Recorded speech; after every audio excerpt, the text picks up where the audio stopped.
지난주까지 요한 1서를 5주간에 걸쳐서 한 장씩 살폈고요. 이제 오늘은 요한 2서, 한 장으로 된 요한 2서를 살펴보도록 하겠습니다. 요한 1서가 1장부터 5장까지 쭉 있었는데 결국은 두 가지 메시지를 주시는 거였어요. 첫 번째는 거짓 선지자, 거짓 선생을 주의하라라는 거였습니다. 당시에 교회를 어렵게 했던 거짓 선지자들 중에 영지주의 이단들이 있었는데요. 그들은 예수 그리스도의 신성과 인성을 부인하면서, 신성을 부인한다는 것은 그게 인간이 아니다, 아니 사람이 아니다 이런 의미고요. 인성을 부인한다는 것은 그 사람이 아니다 이런 의미예요. 그러니까 인성을 부인하고 신성, 예수님은 사람이셨고 온전한 사람이면서 온전한 인간 하나님이셨는데 그거를 부인했다 이런 의미입니다. 또한 영지주의 이단들은요, 영적 지식을 통해서 구원을 얻는다 주장하면서 영적 지식은 특별한 체험을 통해서 얻게 된다 주장했습니다. 여러분, 우리도 가끔 어떤 특별한 영적 체험을 가진 사람들을 만나면요, 일단 기가 죽죠. 막 이전에 이제 어떤 분이 자기는 투시의 은사가 있다고 그래요. 투시의 은사가 있는 분 앞에 가보셨어요, 여러분? 투시라는 거는 소고기를 깨뜯는다는 얘기잖아요.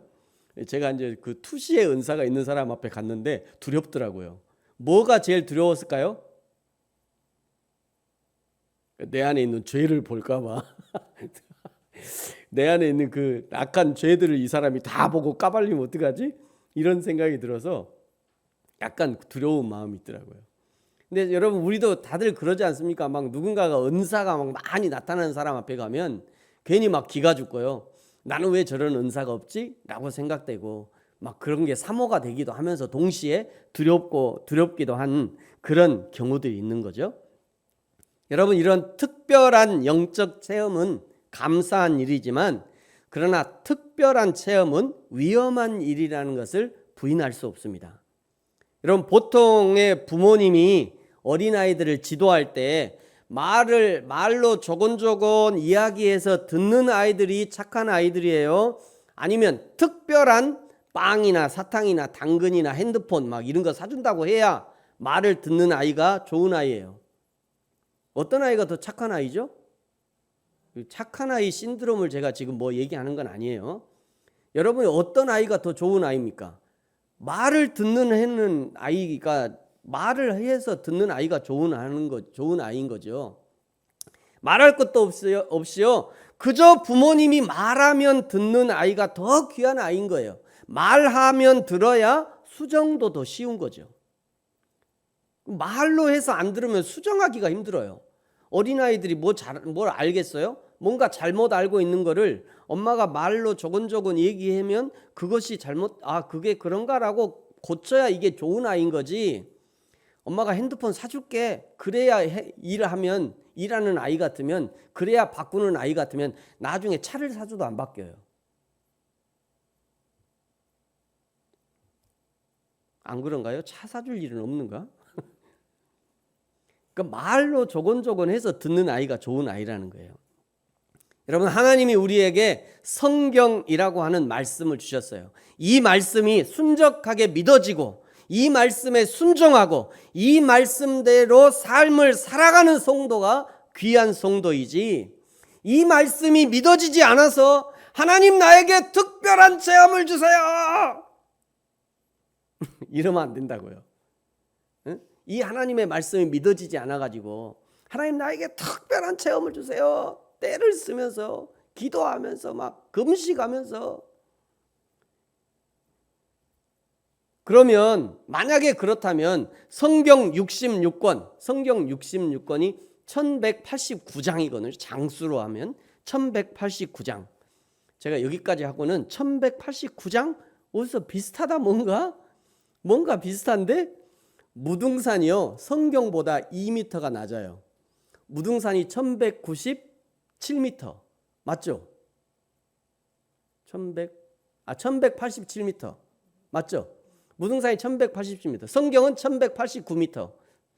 무등산은 1187m. 야, 무등산이 참 그 겸손한 산이구나. 그냥 외우라고요. 뭐 시험 보는 건 아니지만 좀 이렇게 이런 거는 그냥 기본적으로 알고 있으면 좋잖아요. 그래서 성경 66권 1189장 1189장 그리고 31,102절 절수로 하면 31,102절인데 이 모든 말씀이 특별한 체험으로 체험시켜줘야 믿겠다고 한다면 곤란한 거죠. 자녀들은요, 부모님께, 학생들은 선생님께, 성도들은 하나님의 지도하심에 순적하게 말로 할 때 그 말씀을 듣고 자신의 행동과 생각을 고쳐나가는 것이 가장 좋은 일입니다. 여러분, 우리 개신교에서는 성경을 특별 계시의 완성으로 봅니다. 성경이 특별 계시인 거예요. 특별 계시인 성경 위에 또 다른 특별 계시, 성경을 뛰어넘는 특별 계시는 없어요. 이만희가 특별 계시가 아니에요. 장길자나 문선명이 말이 특별 계시가 아니라 성경이 완성된 계시라는 거예요. 성경이 완성된 특별 계시인 거예요. 성경보다 더 위에 있는 계시는 없는 겁니다. 그러니까 성경을 믿는 것이 가장 큰 믿음이에요. 따라서 하겠습니다. 성경을 믿는 것이 가장 큰 믿음이다. 또 한 가지, 성경을 믿는 것이 가장 특별한 믿음입니다. 따라서 하겠습니다. 성경을 믿는 것이 가장 특별한 믿음이다. 또 영지주의 이단들은요, 육은 약하고 영은 선하다라고 주장했어요. 그러므로 하나님이신 예수님이 악한 육신으로 이 세상에 오신다는 것이 말이 안 된다라고 주장했습니다. 여러분, 우리도 가끔 이렇게 대화하다 보면 내가 육신이 약해서 자꾸 죄에 치우쳐요. 이런 이야기하는 사람들 가끔 들어봤죠? 여러분, 근데 이건 매우 위험한 발언이에요. 까딱 잘못하면요, 영지주의 이단으로 오해받을 수 있는 그런 발언입니다. 두 번째, 요한 1서의 메시지는요, 서로 사랑하라 라는 메시지였어요. 당연히 영지주의 이단에 물들면 육은 악하다고 생각하고 육으로 있는 사람들은 악하다고 생각하기 때문에, 그러니 육체로 있는 형제와 자매들을 귀하게 여기지 않는 현상이 일어나는 것입니다. 악한 육체로는 하나님께 영광을 돌릴 수 없으니 이 육체를 괴롭게 한다든지, 이 육체를 막 괴롭게 해야 그 생각이 안 돼. 악한 생각이 안 드니까 막 자기 몸을 치고 막 자기 몸에 막 칼을 대고요, 채찍으로 자기 몸을 막 치면서 이 악한 생각 들어오지 말라고 자기 몸을 괴롭히는 거예요. 근데 또 한 가지는 어차피 약한 육신 이거 갖고 뭐 하나님께 가는 것도 아니니까 노세 젊어서 노세 그러면서 방탕한 생활을 하는 사람이 있었습니다. 이렇게 육을 악하게 생각하고 육체를 귀하게 생각하지 않으니 당연히 사람들을 향해서도 긍휼히 여기는 마음이 사라지게 되고 사랑이 식어지는 현상이 일어나게 되는 거예요. 그래서 성경이 아주 강력하게 서로 사랑할 것을 교훈하신 것입니다. 성경을 통해 하나님이 사랑하라 말씀하시는데도 그저 그거는 하나님의 말씀이고 나는 사랑하고 싶지 않다라고 한다면 뭐 어쩌겠어요. 그렇게 하셔야지. 방법이 없잖아요. 하나님은 분명히 사랑하라 말씀하셨는데 그건 하나님 말씀이고 나는 서로 사랑 못해요. 이렇게 하면 뭐 방법이 없습니다. 그냥 자기가 하고 싶은 대로 해야지 어쩌겠어요. 그때부터는 하나님도 별 간섭을 안 하실 거예요. 하나님도 간섭을 안 하셔요. 말을 안 들으니까. 말을 안 들으면 냅둬야지 어떻게 하겠어요. 그야말로 이런 상태를 로마서에는 버려두심의 상태다라고 얘기합니다. 버려두심.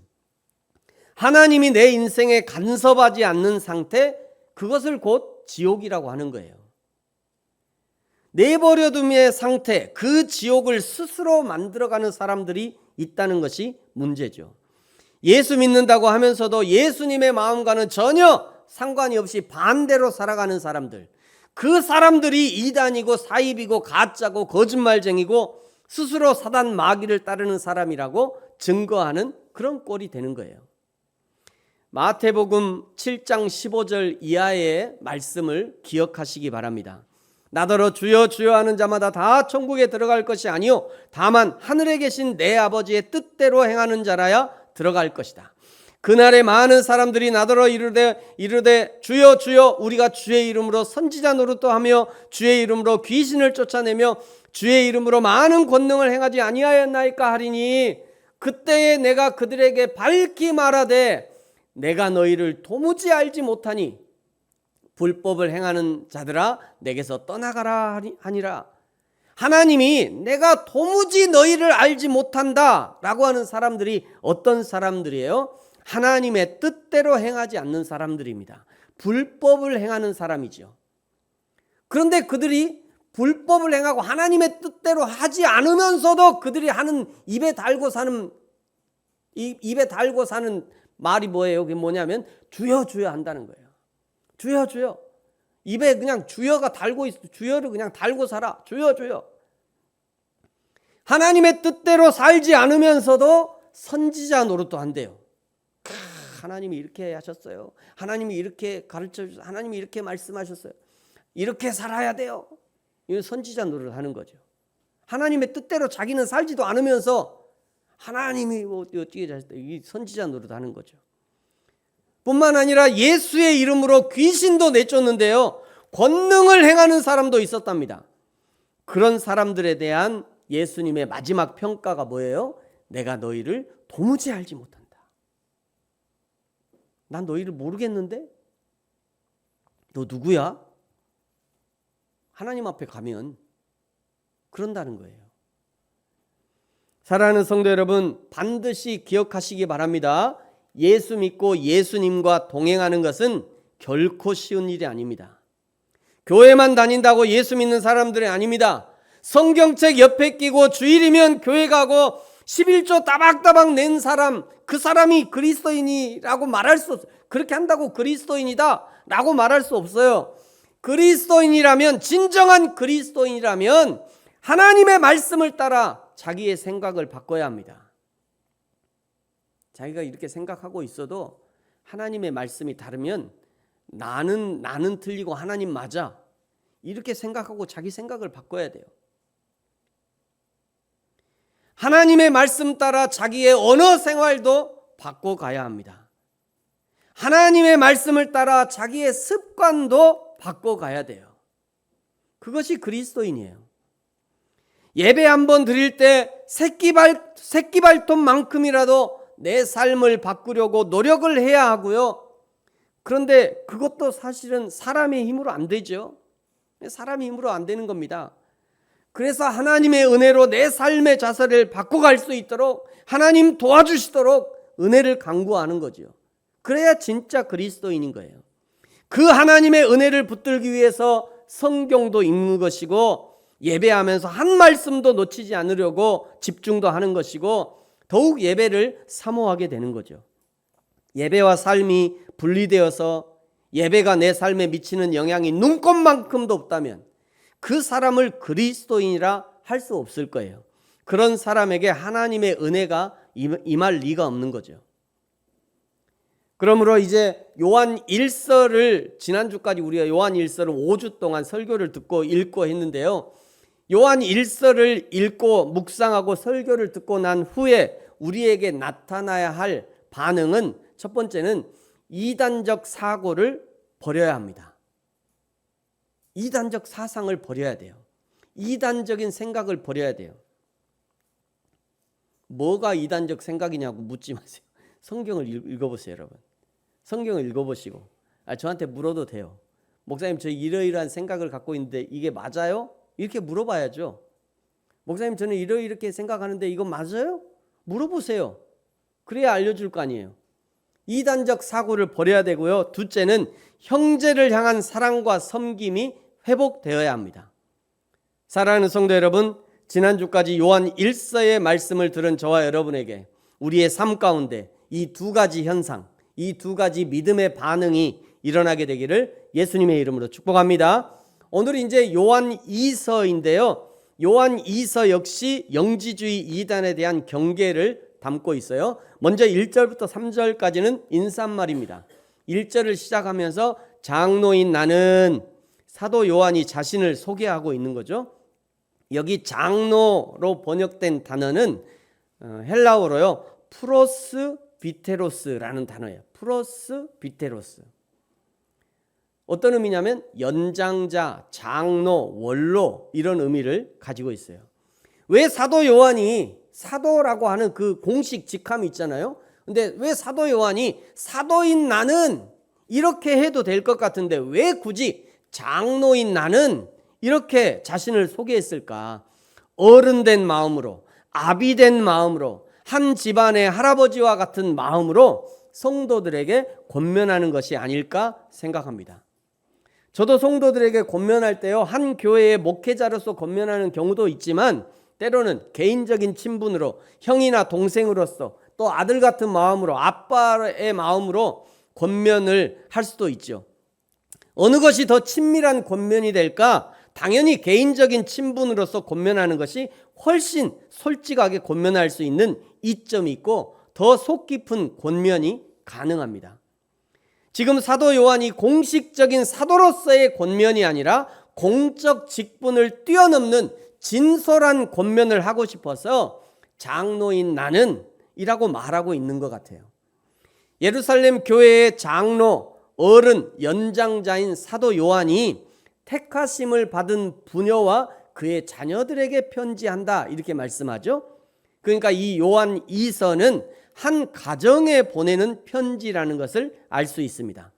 한 가정이면서 동시에 한 교회에 보내는 거죠. 가정이면서 동시에 교회였던 거예요. 이런 부분에서 교회는 가정의 확장이라고 하는 개념이 등장하는 거죠. 교회는 가정 같아야 합니다. 가정 같은 교회, 교회 같은 가정이어야 하는 거죠. 가정에서 어린아이와 어른들이 존중받고 보호받듯이 교회에서도 어린아이와 어른들은 존중받고 보호받아야 마땅합니다. 교회의 장로, 권사, 집사보다 하나님이 더 먼저 주신 직분이 있죠. 나이라고 하는 직분이에요. 나이. 이 나이는 하나님이 주신 거잖아요. 다른 직분들은 인간이 준 거예요. 나이는 하나님이 주신 거예요. 하나님이 주신 게 훨씬 큰 거죠. 그러므로 교회에서 아무리 직분자라 해도, 아무리 목사라 해도, 장로고 권사라 해도 나보다 연배가 많은 어른들을 대할 때는 정말 주의하고 존중해야 합니다. 가끔 교회에서 이렇게 친밀하게 대한다고 하면서 젊은 직분자들이 나이 있는 권사님한테 어머 그랬잖아, 그랬어. 제발 이러지 마세요. 아주 딱 질색이에요. 저는 젊은, 아주 나이도 새파란 젊은 직분자들이 어른들 앞에다 두고 어른들한테 어머 그랬어, 그러지 마세요. 교회에서 그렇게 하는 건 정말 바람직하지 않다고 생각해요. 주의해야 돼요. 그런 것들도요. 당연히 장로님, 권사님이라 해도 젊은 전도사에게 어이 뭐 이래서는 안 돼요. 뭐 새끼 전도사 이리 와봐, 이러게 그렇게 하면 안 돼요. 그 직분을 존중해 줄 수 있어야죠. 교회 직분자들이 어르신들에게 말을 함부로 하는 것도 매우 주의해야 합니다. 계속해서 이제 인사의 내용인데요. 내가 참으로 사랑하는 자요, 나뿐 아니라 진리를 아는 모든 자도 그러하는 것은 내가 그들에게 인사하는 것은, 이런 의미죠. 2절, 우리 안에 거하여 영원히 우리와 함께할 진리로 말미암음이라. 우리가 누군가를 존중하는 것은, 내가 누군가를 존중해 주는 것은 내 안에 영원히 살아계시고 함께하시는 진리, 예수님 때문이에요. 내가 누군가에게 예의 갖추는 것은 예수님이 계시기 때문에 그렇게 하는 거죠. 내가 누군가를 사랑하고 섬길 수 있는 것도 내 안에 살아계시는 예수님 때문에 그렇게 하는 거죠. 내가 누군가를 용서하고 용납할 수 있는 것도 내가 그만한 인품이 되고 내가 다 품을 만한 그릇이 되어서가 아니라 내 안에 살아계시는 예수님이 나를 먼저 용서해 주셨기 때문에, 그 용서의 은혜가 나에게 있기 때문에 나도 누군가를 용서할 수 있는 것이죠. 그러므로 어느 날 내가 누군가를 용서해야 한다는 생각이 들거든 그것은 내 안에 예수님이 그렇게 하고 싶다는 것으로 이해해야 합니다. 어느 날 내가 누군가를 사랑하고 섬기고자 하는 그런 생각이 든다면 그것은 내 안에 살아계시는 예수님이 나를 통해 그 사람을 사랑하고 싶어 하신다는 그런 의미이고, 나를 통해 그 사람을 섬기고 싶다는 그런 의미로 해석하는 것이 좋아요. 그러니까 그런 마음이 들 때 순종하는 마음으로 얼른 실천해야 합니다. 그것이 성령의 감동하심에 순종하는 방법이에요. 그것이 내 안에 계시는 예수님을 기쁘시게 해드리는 그런 비결이 되는 거고요. 나에게도 기쁨의 원동력이 되는 것입니다. 사랑하는 성도 여러분, 저와 여러분 안에 영원히 계시는 진리 되시는 하나님의 인도하심에 날마다 순간마다 순종할 수 있는 저와 여러분이 되어지기를 예수님의 이름으로 축복합니다. 이제 1절부터 3절까지가 인사인데요. 3절에 이렇게 인사를 마무리합니다. 은혜와 긍휼과 평강이 하나님 아버지와 아버지 아들 예수 그리스도께로부터 진리와 사랑 가운데 우리와 함께 있으리라. 그러면서 4절은요, 우리가 아버지께 받은 계명대로 진리를 행하는 자를 내가 보니 심히 기쁘다. 여기 사도 요한이 진리를 행하는 자를 내가 보니 기쁘대요. 여기 내가 진리를 행하는 자를 내가 보니 라고 하는데, 이것은 지금 어떤 사람이 진리를 행하고 있는 사람이 있다는 것이기도 하면서 동시에 그런 사람을 보기 원한다 라고 하는 그런 바램을 표현하는 단어입니다.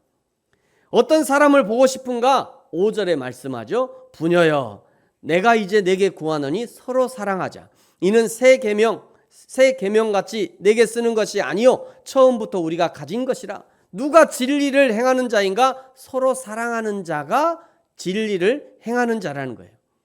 성경을 달달 암송하는 자가 아니라, 예배에 빠지지 않고 출석하고 헌금을 싸들고 나온 사람이 아니라 서로 사랑하는 자, 그 형제와 자매를 사랑하는 자가 하나님의 진리를 행하는 자라는 거예요. 그리고 서로 사랑하라는 것은 5절에 보니까요, 이것은 처음부터 우리가 가진 것이래요. 처음부터. 6절에도 말씀하시죠. 처음부터 들은 바와 같이. 요한일서 2장 7절에서도 똑같이 말씀하셨어요. 새 계명을 너에게 쓰는 것이 아니라 너희가 처음부터 가진 옛 계명이다. 옛 계명, 레위기에서도 예수님도 지금 요한도 하나님 사랑, 이웃 사랑을 말하고 있는 거죠. 서로 사랑하라는 것은 그리스도인이 된 그 순간부터 주어진 의무이고요, 그리스도인이 실행해야 할 계명인 것이에요. 성경 66권을요, 이 성경 66권 이렇게 그 목록인데요, 성경 66권을 딱 짜놓고 꽉 기름 짜듯이 한번 짜보래요. 그러면 뭐가 나와요? 2방울이 나온대요. 2방울. 하나님 사랑, 이웃 사랑. 딱 맞는 말이죠. 성경 66권을 꽉 짜보면 2방울. 하나님 사랑, 이웃 사랑. 이것으로 성경 전체를 요약할 수 있는 거죠. 이것을 다시 말하고 있는 거예요. 왜 이렇게도 사도 요한은, 왜 이렇게도 성경은 하나님 사랑, 이웃 사랑을 강조하는가? 사랑이 처음이고 끝이기 때문입니다.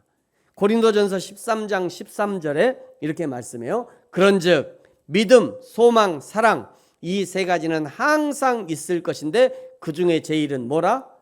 사랑이다 라고 얘기하잖아요. 그 중에 제일은 사랑이다. 믿음은요, 이 세상에 살아가는 동안 필요한 것이 믿음이에요. 하나님의 나라에 가면 더 이상 믿음은 필요하지 않습니다. 마치 목적지에 도착하면 믿음이라고 하는 그 차표 내고 내리잖아요. 마찬가지예요. 우리가 하나님의 나라 가기까지 필요한 것이 믿음인 거예요. 소망 마찬가지죠. 하나님의 나라에 가면 더 이상 소망할 것이 없어요. 소망하던 하나님의 나라에 왔는데요, 이미. 뭘 더 소망하라는 거예요. 그러나 사랑은요, 이 땅에서도 필요하고 가는 도중에도 필요하고 하나님 나라에 도착해서도 필요한 것이 사랑이라는 겁니다. 하나님의 나라에서도 여전히 하나님을 사랑함으로 천국의 생활을 누리게 되는 것이고, 형제와 자매를 사랑하는 마음으로 그 사랑의 천국을 만들어 가게 되는 것이죠. 그래서 그 중에 제일이 사랑인 것이고요. 그래서 성경이, 그래서 사도 요한이 주구장창 사랑을 강조하고 있는 거예요. 그런데 이 하나님의 사랑, 이웃 사랑을 방해하는 세력이 있다라고 우리에게 알려주죠. 7절을 보세요. 미혹하는 자가 세상에 많이 나왔답니다. 그들이 뭐라고 미혹하느냐면 그리스도께서 육체로 오심을 부인한다. 요한 1서에서도 이미 말씀드렸습니다만 영지주의 이단들이 이렇게 하나님이 악한 육체로 오셨겠느냐, 어떻게 하나님이 인간의 육체가 악한데 어떻게 하나님이 인간의 육체로 오셨겠냐 라고 하면서 부인하는 거예요. 그럴 수 없다고 성도들을 미혹하는 겁니다. 여러분, 이단의 논리는요 기가 막힙니다. 웬만해서는 그 논리를 깨부수기가 쉽지 않아요. 그야말로 홀라당 넘어가는 거예요. 그래서 조심해야 되는 겁니다. 여러분, 지금도 신천지가 수많은 교단, 신천지에 가보면요 수많은 교단의 목사들이 많이 있어요. 그 안에, 그 신천지 교단 안에 수많은 목사님들이 있습니다. 그래서 신천지 행사할 때마다요, 야, 여기 통합 측의 그 총회장 하시던 그분이 오셨습니다. 우와, 막 그 김일성한테 박수 치는 것처럼 막 저 많은 사람들이 박수를 쳐보세요. 막 어깨 올라가죠. 막 어느 합동 측의 총회장 하시던 그분 목사님 오셔서 대구시장 홍준표님 오셨습니다. 대구에서 했잖아요, 저거를. 그러면서 이제 뭐라고 하냐면요, 이렇게 우리 신천지 죄송합니다. 이렇게 우리 신천지를 이렇게 한국의 기성 교단들도 인정하는 신천지입니다. 이러면서 그냥 프라이드가 그냥. 그런데 여기 들어가 있는 대부분의 목사님들은요, 처음에 내가 저 신천지를 내가 알고 있는 이 신학적 지식을 가지고 한번 깨부시리라, 이런 아주 대단한 마음을 가지고 들어가요. 그런데 거기 가만히 앉아서 들어보잖아요. 그러면 진짠가? 정말? 이러다가 쑥 들어가는 거예요. 그러니까 8절에 보세요. 너희는 그런 사람들을 스스로 삼가라. 삼가라잖아요. 사도들이 교훈한 것을 잊지 말아라. 당부하는 거죠. 9절에서는요, 그리스도의 교훈을 지키지 않는 자는 하나님을 모시지 않는 자고, 교훈 안에 거하는 사람은 아버지와 아들을 모시는 사람이다 라고 말씀하죠. 여러분, 늘 주여 주여 주여 주여를 입에 달고 살아도 하나님의 말씀대로 살지 않고 하나님의 말씀 따르기를 거부하는 사람은, 그가 아무리 주여를 외쳐도 그 사람은 하나님과 관계없는 사람인 것이에요. 이단적 사상을 가지고 접근하는 자들에게 대해서 그들을 어떻게 할 것인가? 10절에 보니까요, 집에 들이지도 말래요. 집에 들이지도 말고 인사도 하지 말아라. 때로 이런 강력한 권면이 상당히 불편하기도 합니다. 왜냐하면 아니, 그들도 구원받아야 할 영혼이 아니냐, 응? 그들에게도 복음을 전해야지. 그렇게 말하면 또 그 말이 맞기도 해요. 그래서 그런가? 그러면서 이제 그냥 이렇게 지나가요. 때로 이런 강력한 권면이 상당히 불편합니다만, 그러나 오히려 내 신앙이 그들을 감당할 수 없다면 집에 들이지 않는 것이 상책이고요, 인사도 하지 않는 것이 상책입니다. 저도 교회에 신천지가 꽤 와요. 목사님, 성경 물어보고 싶은 게 있는데, 성경 물어보게 되면 근데 와야지 어떻게 해요? 교회에 있으니까 오시라고. 그럼 와가지고 이제 조근조근 따지듯이 이렇게 물어보면요, 100% 신천지예요. 그렇다고 해서 이 집에 들이지도 말고 인사도 하지 마라 이렇게 말씀하시지만, 그럼에도 불구하고 이 사람에 대한 예의는 지키는 것이 좋습니다. 이단자가 왔다고 그냥 소금 뿌리고 막 똥바가지 이렇게 풀고 그러면 안 돼요. 그렇게까지는 하지 마시고 그냥 정중하게 거절하는 게 좋아요. 저 교회 다닙니다 하고 문 닫는다든지, 저 교회 다닙니다 하고 툭 끊는다든지, 전화를 끊는다든지, 야, 이 나쁜 놈들아, 이렇게 하지 마시라고요. 그렇게 하지 말고 정중하게, 너무 길게 하지 마시고. 그러다가 쑥 넘어가요. 어제 그 담양에 잠깐 갔다 왔는데요. 담양에 가보니까 신천지가요. 그 담양 거리에서 부침개를 붙여갖고 집집마다 다 들어다니면서 한번 드셔보죠. 그러다 몇 사람 막 옆에 끌고 이렇게 가고 막 거기서 막 적고 있고. 대단합니다. 신천지는. 이런 이 10절이 굉장히 중요해요. 여러분의 신앙이 그들을 감당할 수 없거든 집에 들이지도 말고 인사도 하지 말래요. 이것이 성경이 우리에게 권면하는 것입니다. 11절에 아주 무서운 말씀이 등장해요. 11절 같이 한번 읽겠습니다. 시작. 그에게 인사하는 자는 그 악한 일에 참여하는 것임이라. 세상 사람들로부터 좋은 사람이라는 평가를 듣는 것보다 하나님 앞에 하나님의 마음에 합한 사람이라는 평가를 듣는 것이 더 중요하죠. 이 사람 저 사람 말 들어주다가 홀랑 넘어가요. 신천지가 오면 신천지 말 들어주고 통일교가 오면 통일교 말 들어주고 하나님의 말 들어 다 온갖 말 다 들어주다가 내가 어느 순간에 나도 없고 너도 없고 이런 상황이 되는 거예요. 12절은요. 사도 요한이 이 편지를 받는 사람들을 대면하기를 기다리고 있다. 속히 내가 너를 얼굴과 얼굴로 보고 싶다. 이런 의미인 거죠. 13절에 또 다른 네 자매의 문안도 전하고 있습니다. 사랑하는 성도 여러분, 오늘 다시 한번 권면합니다. 이단적 사상을 주의하시기 바랍니다. 뿐만 아니라 그리스도 안에서 한 형제와 자매된 성도들을 사랑하시기 바랍니다. 하나님이 우리를 사랑하셨듯이 뜨겁게 사랑하셔야 합니다. 그러므로 저와 여러분이 하나님의 사람임을 증명하고 우리가 구원받은 자임을 드러내고 증거하고 확인하는 저와 여러분이 되어지기를 예수님의 이름으로 축복합니다. 기도하겠습니다.